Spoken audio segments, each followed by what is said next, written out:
Utilisé dès la fin des années 80, l'acronyme militant LGBT signifie lesbienne, gay, bisexuelle, trans. Depuis, il suscite des débats chez celles et ceux qui ne s'y sentent pas inclus.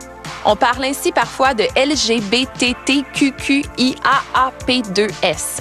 Certains groupes revendiquent aussi l'ajout d'un second P, d'un second G, d'un F, d'un H, d'un U, d'un TS, de BDS. Bref, la diversité sexuelle est riche, mais souvent méconnue. Le 2S de l'acronyme long se réfère par exemple à la bispiritualité. Le terme a été créé pour désigner tout individu autochtone qui possède à la fois un esprit féminin et masculin. Avant la colonisation, il y avait des gens qui naissaient de sexe masculin, mais qui s'habillaient en femmes dans leur communauté ou inversement. Ces personnes jouaient un rôle très important.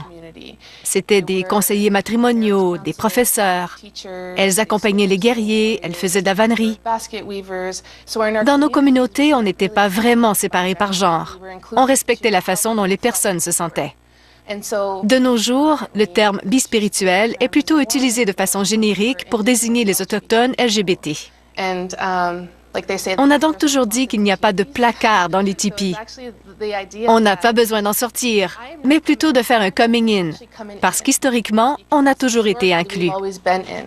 Justement, les personnes bispirituelles étaient très présentes dans les Premières Nations, mais quand les colons européens chrétiens sont arrivés, c'est là où ça a changé, parce que c'est plus comme ça aujourd'hui. Exactement.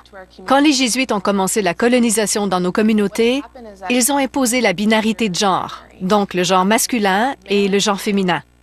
C'était loin de nos coutumes parce qu'il pouvait y avoir jusqu'à 5 ou 8 genres dans certaines communautés. Ce concept était vraiment unique et différent pour nous. On se demandait pourquoi il fallait nous faire rentrer dans une case. Ils ont aussi introduit les notions d'homosexualité et d'hétérosexualité. Beaucoup de personnes bispirituelles ont dû vivre clandestinement, ce qui a compromis leur caractère sacré et leur inclusion dans la communauté.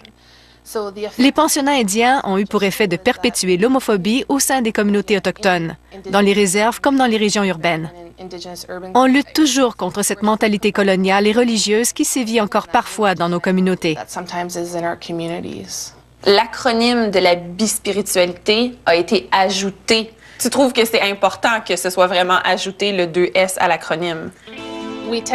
On a tendance à mettre les gens dans des cases. C'est une approche très occidentale. Les gens doivent comprendre que ça n'a rien à voir avec ça.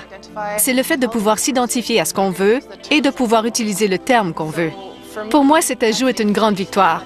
Et les gens doivent l'utiliser parce que c'est une forme de reconnaissance des peuples autochtones et aussi parce qu'il y a une réalité historique derrière ça. C'est l'aspect historique qui est primordial dans l'acronyme 2S.